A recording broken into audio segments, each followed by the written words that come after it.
Go. Okay, so right now we're going to talk about just kind of a series of muscles or key areas that we want to make sure that we can target with strengthening and coordination. So this is mostly for the upper body here. So we're going to be talking about the serratus anterior, which sits right here underneath the armpit and the backside. It connects to the shoulder blade, helps to anchor it to the ribs. It works along with the scapular retractors that keep the shoulder blades together. So when those things fire, it's kind of like pulling the shoulder blades in and pressing into the back of your rib cage, which helps to lift the chest up and stabilize your whole upper body. So the serratus, we're gonna do, this is part of one of those flows that we've done in the past. We're gonna rock back here, we're gonna push down and forward through those fists. You can keep your elbows on the table. If you're comfortable enough and strong enough to do it, you can lift the elbows up, but you wanna make sure you're pressing down and forward with your body weight behind it to stabilize and engage with a nice straight back. Tuck the chin and stretch tall through the spine here to lengthen and decompress through the spine. As you're bearing weight, you should be engaging that as a stabilizer in combination with the retractors to squeeze and hold tight there. Speaking of those retractors, we're gonna work primarily the trapezius muscle.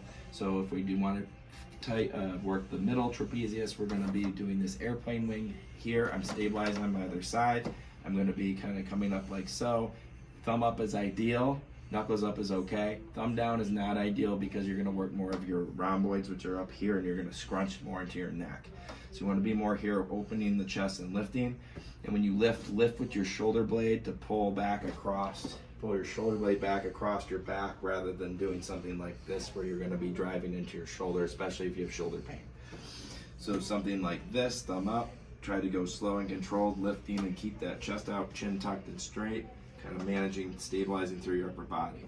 The next one is, that's like a T, the next one is like a V. We're going at an angle, it's like mostly up here. Thumb up should be more ideal here as well.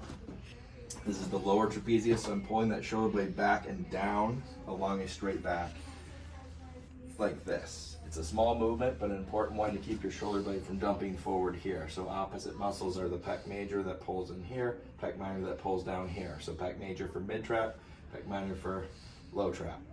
Again here, lifting into this V. This one's usually a little tougher to lift up. And of course you want to do that both sides if possible to balance things out.